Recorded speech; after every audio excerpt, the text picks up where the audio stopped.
This is today's the Hindu newspaper analysis session. Today we will discuss mainly four issues. The first issue is evolution of the appointment process of chief election commissioners, and the second issue is did the Iron Age on Indian soil start from Tamil Nadu, and the third issue is Myanmar, Manipur, and eastern borders, and the fourth issue is the code of conduct judges need to follow. So let's discuss all the issues in detail. In this session, we will discuss about evolution of the appointment process of chief election commissioners. Why in news? Former IS officer Gyanesh Kumar has been appointed as the Chief Election Commissioner of India, succeeding Rajiv Kumar. Former IAS officer Gyanesh Kumar को recently chief election commissioner के तौर पर appoint किया गया है। इन्होंने राजीव कुमार को succeed किया है। The appointment was made by a selection committee comprising prime minister, home minister and leader of opposition.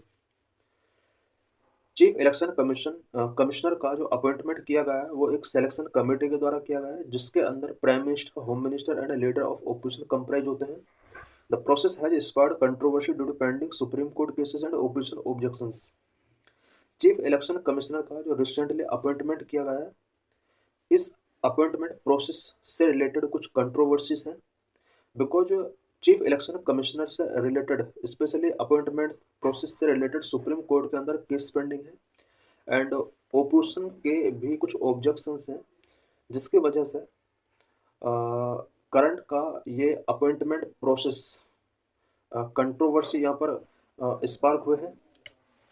Evolution of appointment process of chief election commissioner. Chief election commissioner के अपॉइंटमेंट प्रोसेस का evolution क्या रहा है, previous system of appointment क्या रहा है, उससे related कुछ पॉइंट्स हम यहाँ पर डिस्कस करेंगे।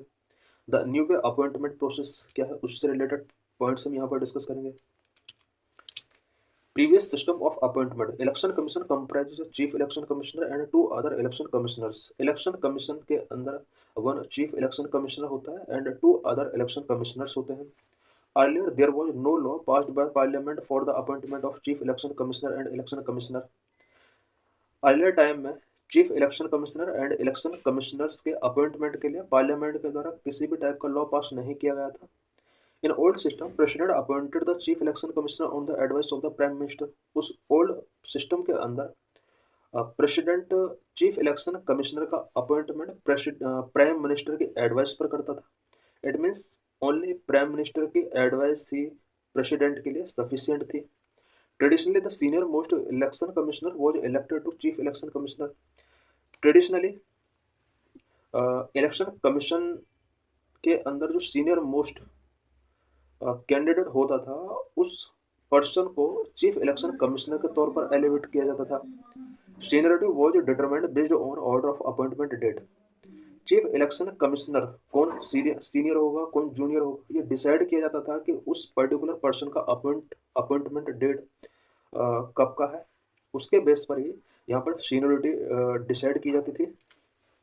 The new appointment process, currently the chief election commissioner and other election commissioners appointment condition of service in term of office act 2023 govern appointment of chief election commissioners. Current में chief election commissioner का जो appointment किया जाता है वो 2023 के एक act के अकॉर्डिंग किया जाता है। The act is chief election commissioner and other election commissioners act 2023। The process involve two stages. इस एक्ट के अंदर टू स्टेजेस प्रोविजन किए गए हैं। Number 1, the search committee headed by law minister short list 5 names. Number 2, the selection committee, PM, LOP and union minister choose the final candidate. Stage number 1, the search committee. Search committee के अंदर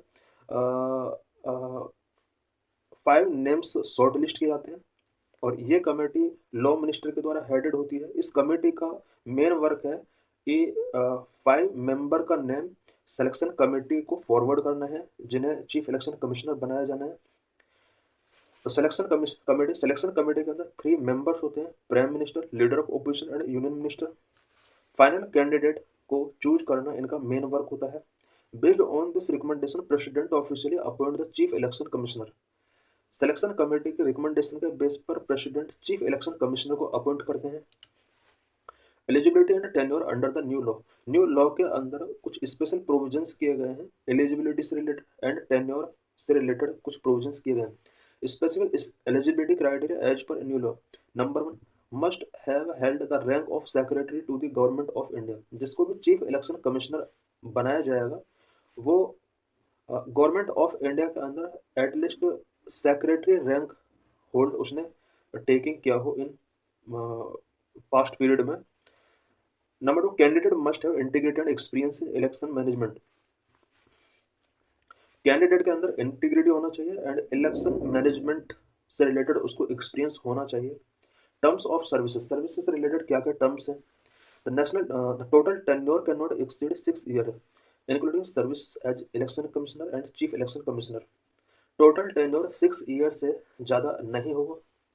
chief election commissioner are not eligible for reappointment. Election commissioner and chief election commissioner को reappoint नहीं किया जा सकता। Leader of opposition dissent and supreme court challenge. Leader of opposition इस appointment से related उनका डिसेंट है एंड सुप्रीम कोर्ट के बिफोर इससे रिलेटेड क्या चैलेंज है। Leader of opposition Rahul Gandhi submitted a dissent note requesting a deferral of the appointment until the supreme court वेडेड on petitions challenging the new process. Leader of opposition Rahul Gandhi का कहना है कि recently जो appointment किया गया चीफ इलेक्शन कमिश्नर के लिए उसको तब तक के लिए डेफर किया जाना था जब तक कि न्यू लॉ से रिलेटेड सुप्रीम कोर्ट के अंदर फाइल किए गए पिटिशंस पर वर्डिक्ट नहीं आ जाता है। It means leader of opposition Rahul Gandhi का कहना है कि अभी सुप्रीम कोर्ट के वर्डिक्ट का वेट करना चाहिए, उसके बाद न्यू चीफ इलेक्शन कमिश्नर का अपॉइंटमेंट होना चाहिए। The key challenge is the removal of the CJ from the selection committee. Supreme court के अंदर जो मेन चैलेंज फाइल किया गया है वो ये है कि सुप्रीम कोर्ट के सीजेआई को सिलेक्शन कमेटी से रिमूव कर दिया गया है। The association for democratic reform ADR has petitioned in the supreme court against this change. और सुप्रीम कोर्ट के अंदर जो पिटिशन फाइल किया है वो एडीआर के थ्रू फाइल किया गया है, association for democratic reform. Why has the new appointment process for the chief election commission been challenged in Supreme Court? Supreme court के अंदर ये प्रोसेस चैलेंज क्यों किया गया है? It has been challenged on the ground that it weakens the independence of the election commission because new act के according election commission की independence को यहाँ पर वीक किया जा रहा है and give excessive control to the executive. इसके थ्रू एग्जीक्यूटिव को एक्सेसिव कंट्रोल दिया जा रहा है बिकॉज सिलेक्शन कमेटी के अंदर जो मेजोरिटी है वो एग्जीक्यूटिव की मेजोरिटी वहाँ पर देखी जा रही है, जिसके अंदर prime minister and union home minister government का पार्ट है और इस वजह से एग्जीक्यूटिव मेजोरिटी यहाँ पर शो होती है। Regions behind changes in appointment process. Appointment process में 2023 के अंदर जो चेंज किया गया उसके क्या क्या रीजन्स थे। The supreme court had ruled in March 2023 that chief election commissioner and election commissioner should be selected by a committee comprising the prime minister, chief justice of India and leader of opposition. March 2023 में supreme court का एक verdict आता है जिसमें कहा गया कि chief election commissioner and election commissioners का जो सिलेक्शन होगा वो एक सिलेक्शन कमेटी के द्वारा होगा जिसके अंदर 3 मेंबर्स होंगे, prime minister, CJI and leader of opposition. CJI को इंक्लूड करने का जो रिकमेंड किया था वो सुप्रीम कोर्ट के द्वारा ही किया गया था मार्च 2023 में। Before implementing this, the present government passed the new act replacing the CJ with Union Cabinet Minister who also nominated by the PM, effectively giving the executive more control. Supreme court के इस verdict के बाद it means इस verdict को implement करने से पहले present government ने एक न्यू एक्ट पार्लियामेंट के थ्रू पास कर दिया जिसमें सीजेआई को यूनियन कैबिनेट मिनिस्टर के साथ रिप्लेस कर दिया। और ये जो यूनियन मिनिस्टर होता है ये भी पीएम के द्वारा नॉमिनेट किया जाता है। इस तरह से ओवरऑल देखा जाए तो इलेक्शन कमीशन कहीं ना कहीं इसके ऊपर एग्जीक्यूटिव का मोर कंट्रोल यहाँ पर शो हो रहा है। Implication and unresolved issues pending supreme court case. Supreme court में rule on whether parliament can override a constitution bench judgment through legislation. Supreme court का जो रिसेंट वर्डिक्ट आने वाला है ऐसा एक्सपेक्ट किया जा रहा है कि सुप्रीम कोर्ट ये फाइंड आउट कर सकती है कि क्या कॉन्स्टिट्यूशन बेंच जजमेंट को पार्लियामेंट के लेजिस्लेशन के थ्रू ओवरराइड किया जा सकता है।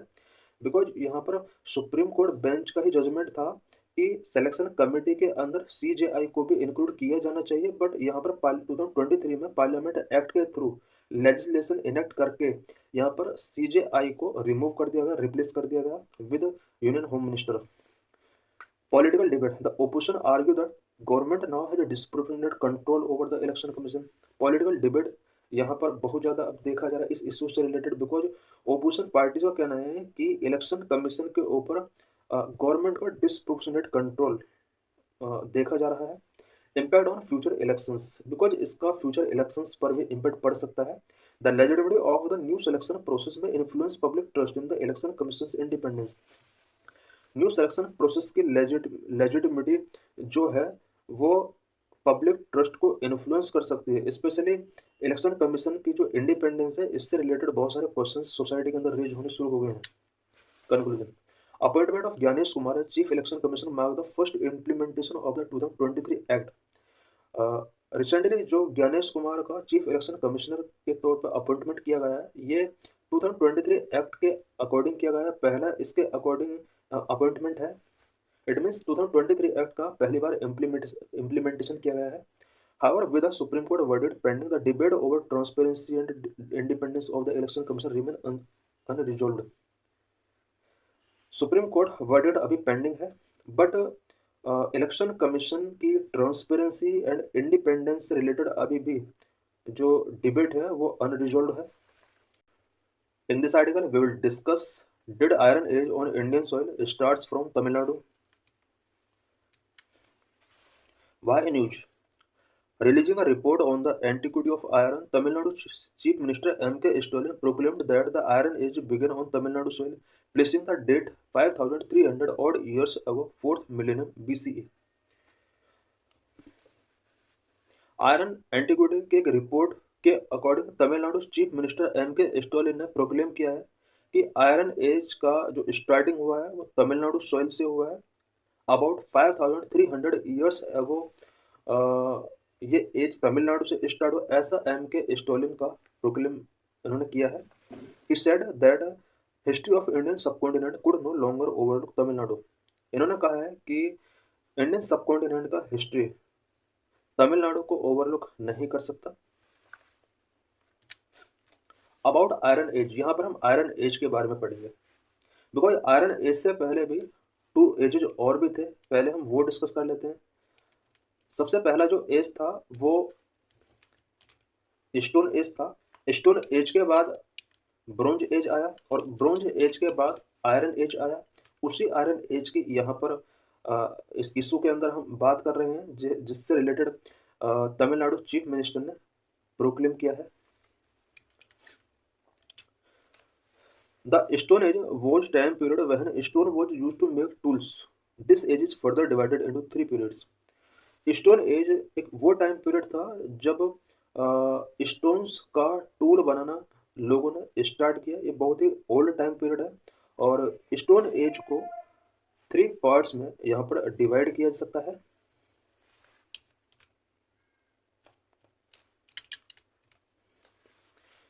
Number 1 paleolithic age, number 2 mesolithic age, number 3 neolithic age. Number 1 paleolithic age which is also known as old stone age period, इसका है 5 lakh to 10,000 BCE। it means 5 lakh से 10,000 BCE के जो बीच का टाइम पीरियड है, it is known as palaeolithic और old stone age. Number 2 mesolithic age, mid stone age period 10,000 to 6,000 BCE। Mesolithic age which is also known as mid stone age, time period इसका 10,000 से 6,000 BCE रहा है। Number 3 neolithic age, new stone age period है इसका 6,000 to 10,000। ये overall हम stone age के बारे में पढ़ रहे हैं। फेजेज इन पैलोलिथिक एज, अब हम यहाँ पर पैलोलिथिक एज के बारे में पढ़ेंगे। According to the nature of the stone tools used by the people, Paleolithic age in India again divided in 3 phases। Stone tools के नेचर के बेस पर पीपल के द्वारा जो भी स्टोन टूल्स यूज किए जाते थे, उन टूल्स के नेचर के बेस पर पैलोलिथिक एज को अगेन 3 पार्ट में डिवाइड किया गया है। नंबर 1 अर्ली और lower palaeolithic age, number 2 middle palaeolithic age, upper palaeolithic age. Early and middle, early और lower palaeolithic age 5 lakh BCE से 50,000 BCE के बीच का जो टाइम पीरियड है, it is known as early और lower palaeolithic age. Middle palaeolithic age 50,000 to 40,000 BCE के बीच का टाइम पीरियड है। Upper palaeolithic age 40,000 to 10,000 BCE के बीच का टाइम पीरियड है। Characteristic feature of paleolithic age used use of hand axes, cleavers and choppers, flakes, and the principal tool are varieties of blades, points, border, and scrapers made of flakes. Paleolithic age का जो main feature है, इस age में hand axes, cleavers, choppers, flakes use किए जाते थे and principal tools such as blades, pointers, borers, scrapers आदि use किए जाते थे। The mesolithic age, hunters and gatherer. Mesolithic it was the transition phase between the Paleolithic age and the Neolithic or New Stone age. Mesolithic age, which is also known as hunter and herders, ये एक transitional phase था palaeolithic age और neolithic age के बीच में। इसको new stone as भी बोला जाता है। The Mesolithic people lived on hunting, fishing and food gathering at a later stage. They also domesticated animals. Mesolithic as के जो पीपल थे वो हंटिंग किया करते थे, फिशिंग किया करते थे, फूड गैदरिंग किया करते थे। The neolithic age, food producers, the people of this age used tools and implements of polished stone, used stone axe। Neolithic age के जो पीपल थे वो फूड प्रोड्यूस इन्होंने स्टार्ट कर दिया और वेरियस टूल्स ये एग्रीकल्चर के लिए यूज किया करते थे। पॉलिश्ड स्टोन एक्सेस का यूज किया करते थे।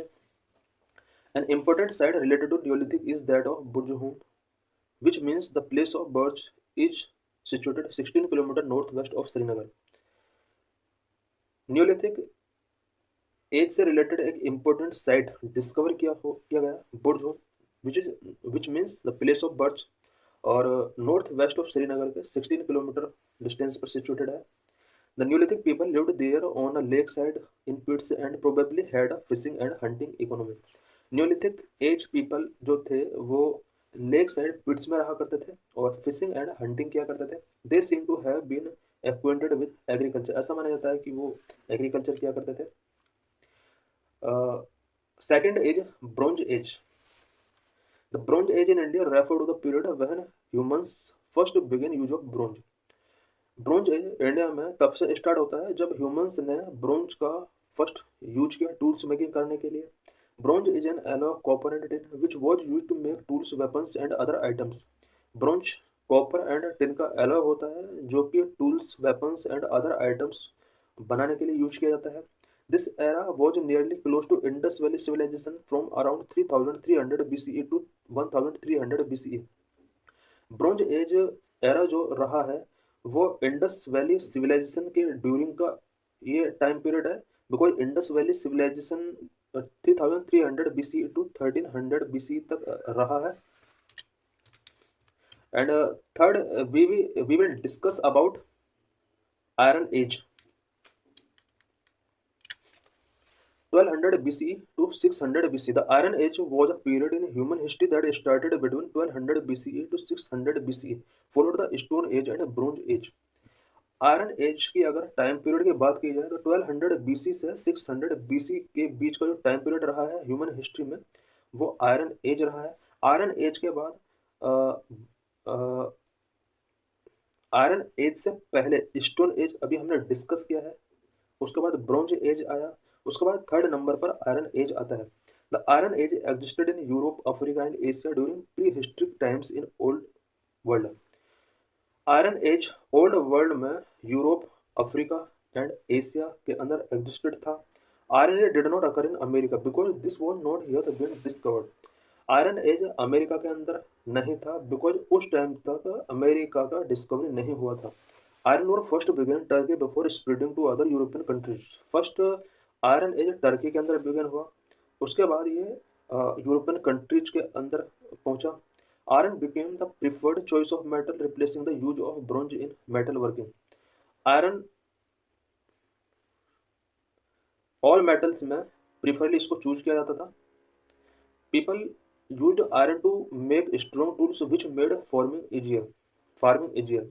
लोगों ने फार्मिंग के लिए आयरन टूल्स मेकिंग करना स्टार्ट कर दिया। उसके बाद आयरन एज से रिलेटेड और भी कुछ डिटेल हैं बट यहाँ पर लिमिटेड पॉइंट्स को हमने यहाँ पर डिस्कस किया है। स्टोन एज हम डिस्कस कर चुके हैं एंड ब्रॉन्ज एज डिस्कस कर चुके हैं। What are various issues and challenges related with the Indo-Myanmar border? In this article, we will discuss various issues and challenges related to India-Myanmar border, and we will also discuss about linking of Manipur ethnic classes with Myanmar. So let's discuss the issue in detail. Northeast India has experienced a prolonged spell of insurgency. North east India के अंदर long time से हम insurgency यहाँ पर face कर रहे हैं, specially Manipur के अंदर। Violence in Manipur increasing because of political development in Myanmar. Myanmar के अंदर पॉलिटिकल डेवलपमेंट की वजह से मणिपुर के अंदर वायलेंस हमने देखे हैं। 2021 military coup and civilian armed struggle in Myanmar. Myanmar के अंदर किस तरह से 2021 में मिलिट्री कूप होता है एंड किस तरह से वहाँ पर सिविलियन आर्म्ड स्ट्रगल रेज होते हैं, इससे रिलेटेड हम कुछ पॉइंट्स डिस्कस करेंगे। Military coup in 2021, Aung San Suu Kyi national league for democracy NLD victory in 2020 elections spurred concern among the military. 2020 में आंग सान सू की NLD पार्टी का विक्ट्री होता है, जिसकी वजह से मिलिट्री के बीच में मिलिट्री इसको एक्सेप्ट नहीं करती है। इट मीन्स जो NLD पार्टी का विक्ट्री होता है म्यांमार के अंदर, मिलिट्री उसको एक्सेप्ट नहीं करती है। The military alleged electoral fraud and stage of coup in Feb 2021। Military इसको एक इलेक्टोरल फ्रॉड एलिज करती है एंड 2021 फरवरी मंथ में यहाँ पर कूप स्टेज करती है। इट मीन्स यहाँ पर तख्ता पलट कर दिया जाता है। आंग सान सू की and other leaders were detained sparking wide speed protest and violent militant crackdown. आंग सान सू की एंड अदर लीडर्स को डिटेन कर लिया जाता है एंड डिटेनिंग के बाद मणिपुर के अंदर वाइड स्पीड प्रोटेस्ट होते हैं। इसके अगेंस्ट फिर वायलेंट मिलिट्री क्रैकडाउन स्टार्ट होते हैं। Anti junta armed struggle, various ethnic armed organizations EAO and people's defence forces intensified their resistance against the military regime, resulting in escalating conflicts across the country. Manipur के अंदर military के against various ethnic armed organizations EAOs and people's defence forces का यहाँ पर agitations start होते हैं military regime के against, जिसकी वजह से पूरे कंट्री के अंदर कॉन्फ्लिक्ट्स एस्केलेट होते हैं। Brief history of political unrest in Myanmar. Myanmar के अंदर पॉलिटिकल अनरेस्ट कैसे टाइम टू टाइम इंक्रीज हुआ। Parliamentary democracy phase. Myanmar Burma gained independence from British rule in 1948. The country established a democracy based on the parliamentary system of government. 1948 में Myanmar British government से अपने आप को independent कर लेता है। इसके जस्ट बाद यहाँ पर parliamentary system of government on the democracy based यहाँ पर डेमोक्रेसी इस्टेब्लिश होती है।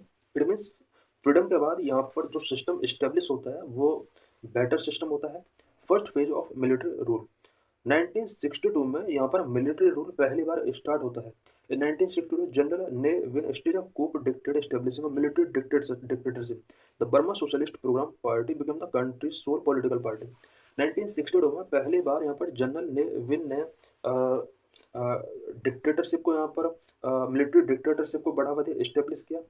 और इस डिक्टेटरशिप के बाद म्यांमार के अंदर only one political party, Burma socialist programme party BSPP, इसी पॉलिटिकल पार्टी का यहाँ पर एक तरीके से डोमिनेंस था।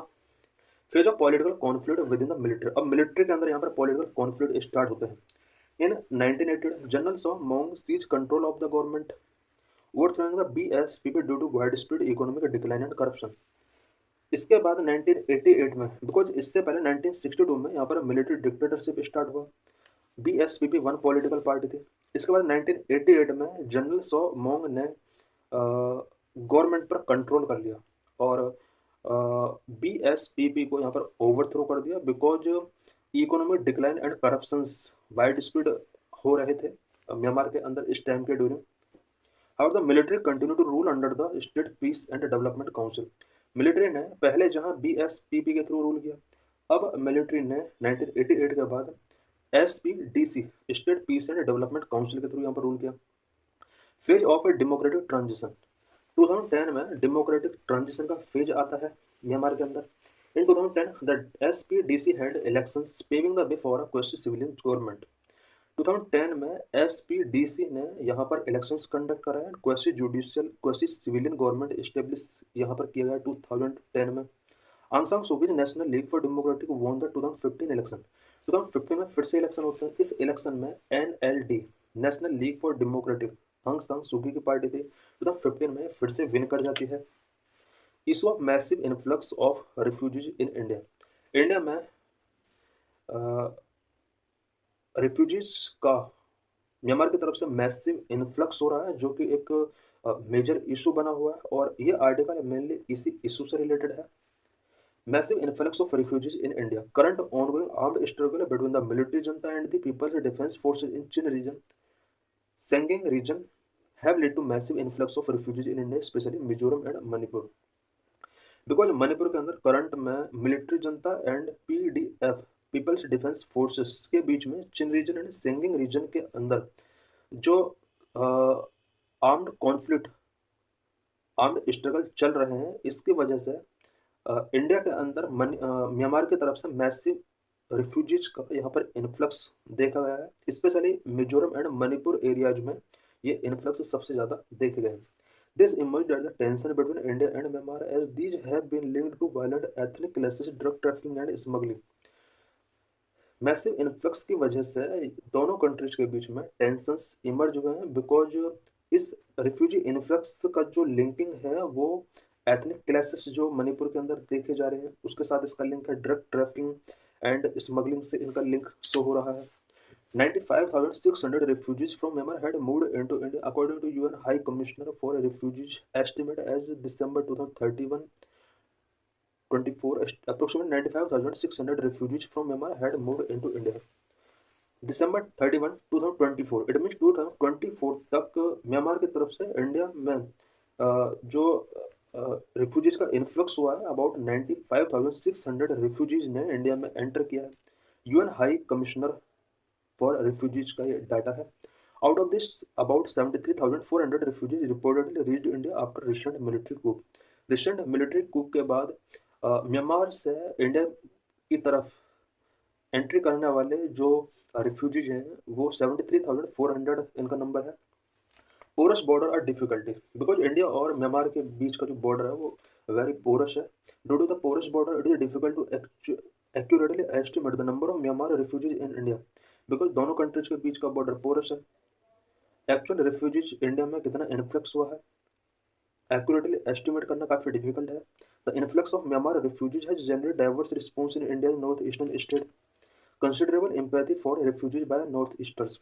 नॉर्थ ईस्ट पीपल का रिफ्यूजीज के साथ कुछ एम्पैथी भी है, ये भी एक चैलेंज बना हुआ है। In Mizoram various civil society group organisations and state government have shown considerable empathy for the refugees due to their shared ethnic identity. Mizoram के अंदर ही कुछ civil society organisations and state government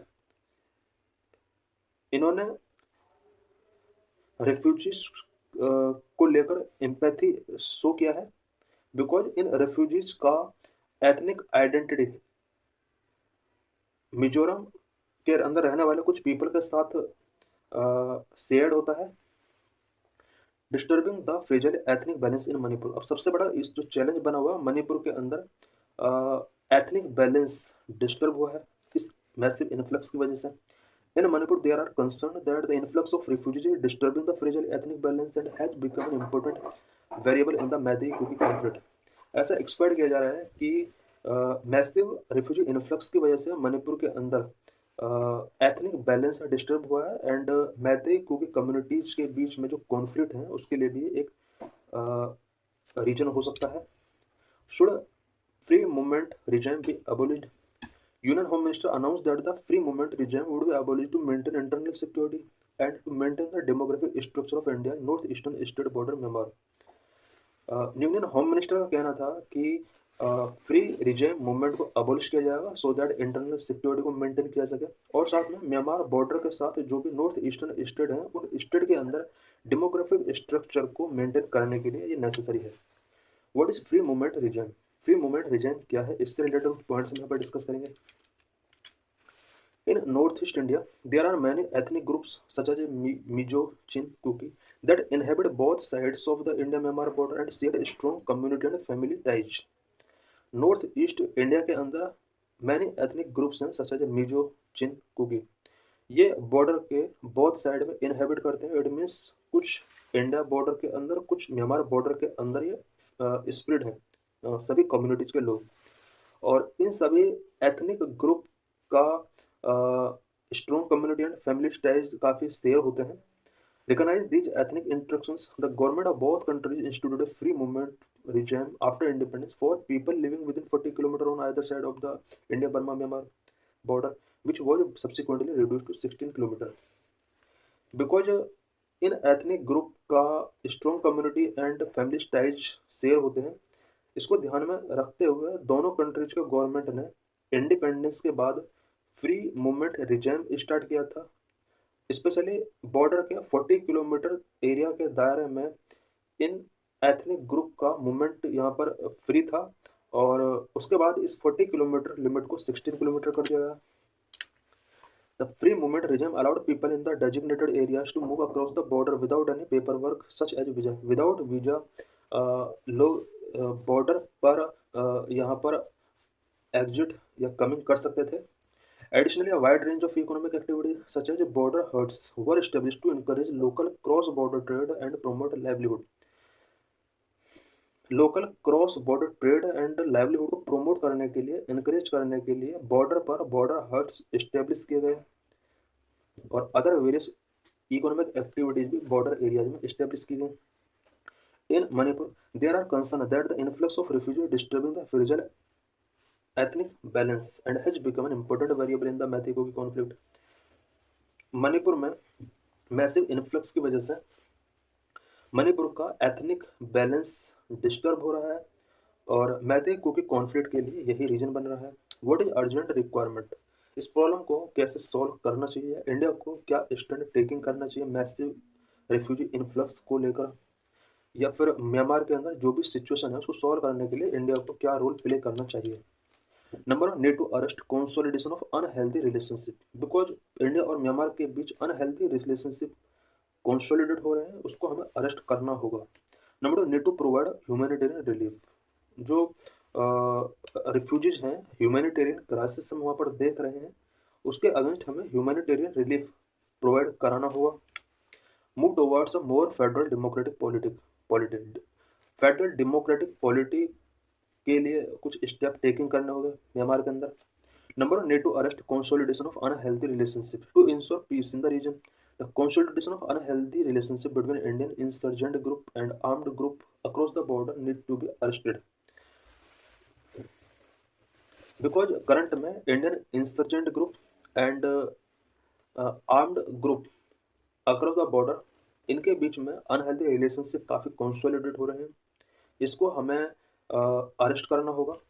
for the it is imperative to engage various ethnic organisation in Myanmar, Myanmar के various ethnic organisations को भी हमें हमारे साथ एंगेज करना होगा। इसके लिए need to provide humanitarian relief, there is also an urgent need to provide increase humanitarian relief and in the long run develop health care and educational infrastructure in Myanmar near the border with Myanmar and Mizoram in India, because Myanmar के अंदर health education से related जो facility है वो नहीं मिला हुआ specially border areas में, इसलिए बहुत इंपॉर्टेंट हो जाता है कि ह्यूमैनिटेरियन रिलीफ प्रोवाइड करने के साथ साथ म्यांमार के अंदर बॉर्डर एरियाज में पीपल के लिए health care and educational infrastructure develop किया जाना चाहिए। Move towards of more federal democratic politics, India in collaboration with select neighbours of Myanmar must nudge all the stakeholders in that country to move towards a more federal democratic country. India को Myanmar के neighbouring countries के साथ, neighbouring countries specially जो Myanmar के अंदर stake holders हैं उनके साथ कोलैबोरेट करके फेडरल डेमोक्रेटिक पॉलिटी इस्टेब्लिश करने के लिए यहाँ पर कुछ इनिशिएटिव्स टेकिंग करने होंगे। Conclusion, with political uncertainty Bangladesh and the civil war in Myanmar the prospect of north east India's enhanced external economic engagement is dim at moment, because Bangladesh के अंदर पॉलिटिकल अनसर्टेनिटी है एंड म्यांमार के अंदर civil war है। India का जो north east India को external economic engagement जो इन्हांस करने का जो प्लान है, it means north east India को अदर कंट्रीज के साथ इकोनॉमिक एंगेजमेंट करने का जो प्लान है वो अब डिम होता हुआ दिख रहा है। Therefore the Indian government will have to spend more resource to maintain economic growth in reason.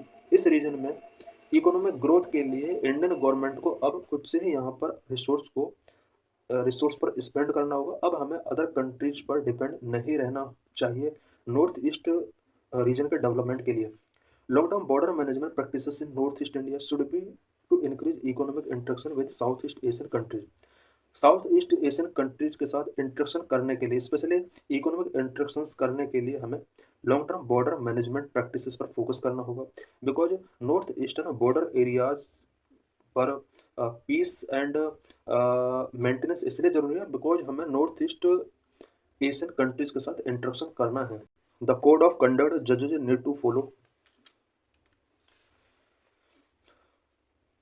The comments made by Allahabad High Court Judge Justice Shekhar Kumar Yadav against the Muslim community at an event organized in High Court premises on December 8 has drawn public flag. December 8, 2024 को high court premises में Allahabad high court जज के द्वारा Muslim community के against कुछ comments किए गए। What were the comments made by justice Shekhar Kumar Yadav. Justice Shekhar Kumar Yadav ने क्या क्या वहाँ पर कमेंट्स किए। Number 1, country would function as per the wishes of the majority living in Hindustan. Justice Shekhar Kumar Yadav ने जो पहला कमेंट किया वो ये था कि हिंदुस्तान में जो मेजोरिटी में पीपल लिविंग कर रहे हैं उनके विशेस के अकॉर्डिंग कंट्री फंक्शन करेगी। Number 2, while children of one community are taught kindness and tolerance, it would be difficult to expect the same from children of another community, especially when they visit animal slaughter.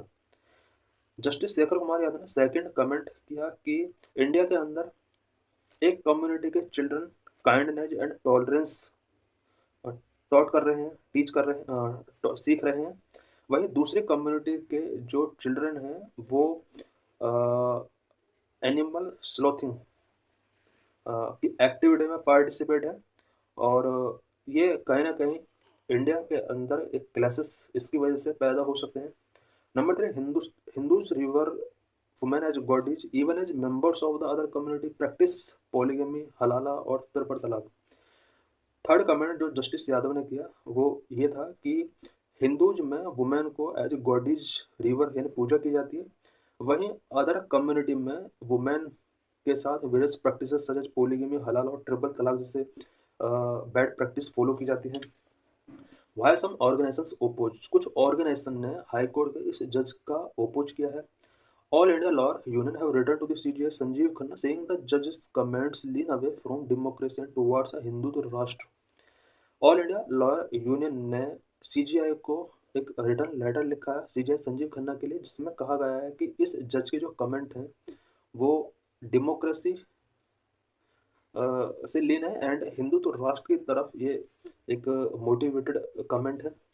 Campaign for Judicial Accountability and Reform has alleged that Justice Yadav participation in the right-wing event and his communally charged statement were a brazen violation of his oath of office.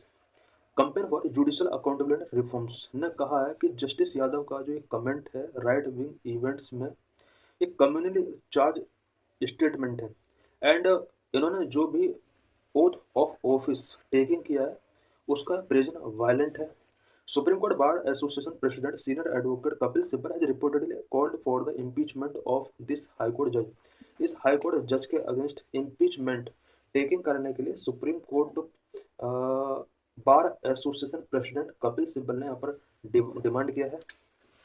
From where judiciary draw its power, judiciary को power कहाँ से मिलता है। Number, public acceptance of authority of the judiciary. Judiciary authority पर जब तक public acceptance है तब तक इसकी पावर है। द इंटीग्रिटी ऑफ जुडिशरी का इंटीग्रिटी इसकी पावर है।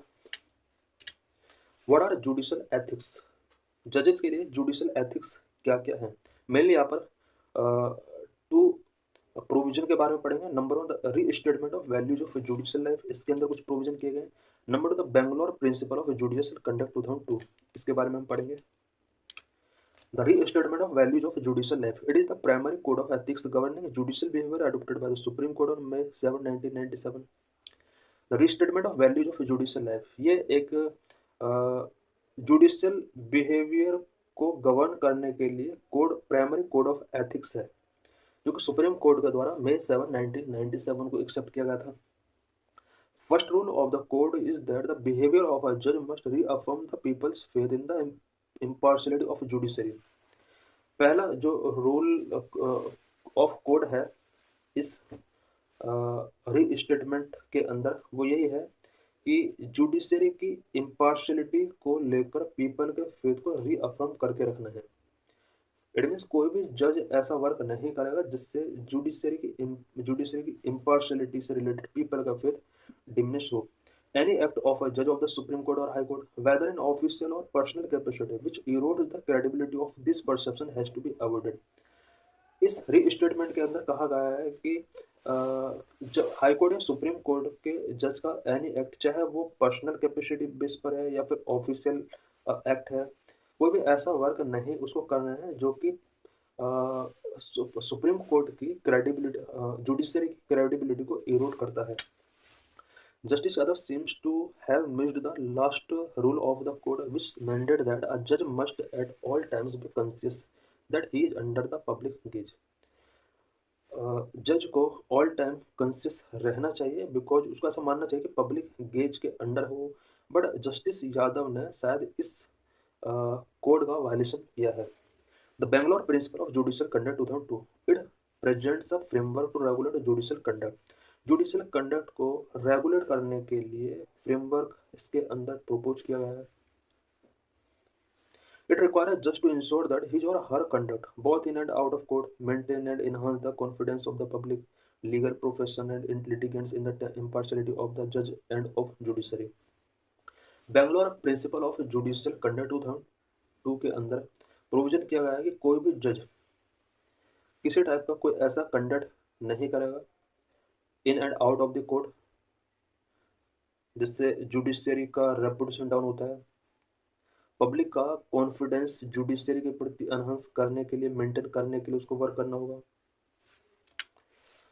While the 2002 document recognizes judge's entitlement to freedom of expression, it mandates that he or she shall always conduct himself or herself in such a manner as to preserve the dignity of judicial office and impartiality and independence of the judiciary. 2002 document के according जजेस को freedom of expression का entitlement given है, but इसके अंदर ये भी mandate किया गया है कि कोई भी जज इस तरह से, इस मैनर से वर्क करेगा जिससे जुडिशियल ऑफिस की डिग्निटी प्रिजर्व रहे, उसकी इम्पार्शियलिटी प्रिजर्व रहे, जुडिशरी की इंडिपेंडेंसी प्रिजर्व रहे. More importantly the charter requires just to be aware of and understand the diversity in society and treat all equality. More importantly इस charter के अंदर ये प्रोविजन किया गया है कि जजेस को इंडियन सोसाइटी की डाइवर्सिटी को लेकर अवेयर रहना चाहिए, अंडरस्टैंड करना चाहिए और इक्वली सभी को ट्रीट करना चाहिए. What is impeachment process of a जज. जज के लिए इम्पीचमेंट प्रोसेस क्या है? जिस तरह से करंट में हाई कोर्ट के इस जज के लिए इम्पीचमेंट प्रोसेस की डिमांड की जा रही है, जिसने अभी कुछ कम्युनल कमेंट किए हैं. सुप्रीम कोर्ट और high court can be removed. Supreme court और हाई कोर्ट जज can be removed by an order of the president after a successful process of impeachment on the grounds of proved misbehaviour और incapacity. Supreme court और high court के जज को remove करने के लिए पार्लियामेंट के बोथ हाउसेस के अंदर इम्पीचमेंट प्रोसेस फॉलो करना पड़ता है. उसके बाद प्रेसिडेंट के द्वारा इसको रिमूव किया जाता है. रिमूव तभी किया जाएगा जब इन जजेस के अगेंस्ट मिसबिहेवियर और इनकैपेसिटी शो होता है. The motion of removal of a constitutional court judge must be supported by a special majority of the total member of the house. House के टोटल मेंबर का स्पेशल मेजोरिटी चाहिए. President and voting members का 2/3 majority चाहिए. उसके बाद ही impeachment पास होगा, president उसको remove कर सकता है. So thanks for watching this video.